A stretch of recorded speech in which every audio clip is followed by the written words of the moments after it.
신문 읽어준 남자입니다. 문재인 대통령이 이 백서를 발간하면서 차기 정부, 즉 윤석열 정부가 우리 정부의 성과를 다 부정하고 있다. 자연스럽게 다음 정부는 우리랑 비교받게 될 것이다. 라는 이야기를 했습니다. 문재인 대통령이 최근 연일 윤석열 대통령 당선인을 견제하고 비판하는 멘트들이 반복되고 있는데, 자, 이 발언은 어떤 맥락인지 잠시 후에 이야기 나눠보겠습니다. 오늘 조간신문 4가지 키워드 준비되어 있습니다. 먼저 첫 번째 키워드부터 공개하겠습니다. 첫 번째 키워드는 바로 이겁니다. 헌소. 동아일보 5면에 쓰고 있습니다.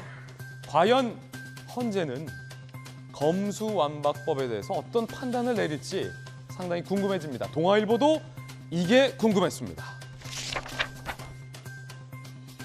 검수완박, 검찰의 영장 청구권, 법에 명시되어 있는 영장 청구권을 침해했느냐, 이게 헌재에서 따져볼 법적 쟁점 첫 번째.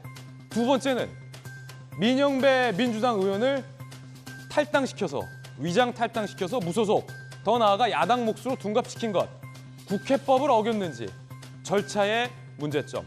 이 두 가지 법적 쟁점을 헌재에서 판단할 수 있다는 겁니다. 대검은 권한쟁의 심판을 청구할 방침입니다. 과연 이 두 가지 법적 쟁점 어떻게 판단될지 상당히 궁금해집니다. 여러분은 어떻게 생각하십니까? 이어서 두 번째 키워드 공개하겠습니다. 두 번째 키워드는 바로 이겁니다. 볼모. 검수완박법을 민주당이 밀어붙이고 나서 이제는 청문회 국면인데 볼모 삼는 거냐, 이런 얘기가 국회 안팎에서 나오고 있습니다. 경향신문입니다. 누구를 볼모 삼느냐? 한덕수 총리 후보자를 소위 볼모 삼아 한동훈, 정호영 떨어뜨려라. 민주당이 이렇게 요구를 하고 있습니다. 특히 박홍근 원내대표는 여러 매체와의 인터뷰 등을 통해서 한동훈이 낙마하지 않으면 한덕수가 어려질 수 있다. 이런 메시지들도 인터뷰로 나오고 있는 상황입니다. 국민의힘에서는 강하게 반발하고 있습니다. 이 볼모 정치 이제는 그만해야 되지 않냐라는 겁니다. 반면 민주당에서는 볼모가 아니라 부적격자에 대한 국민 여론을 전달했다라는 항변도 나오고 있습니다. 과연 어느 쪽 말이 맞을까요? 여러분은 어떻게 생각하십니까? 세 번째 키워드 공개합니다. 세 번째 키워드는 바로 이겁니다. 루틴. 한국일보 6면 기사인데 어떤 루틴일까요? 함께 보시죠.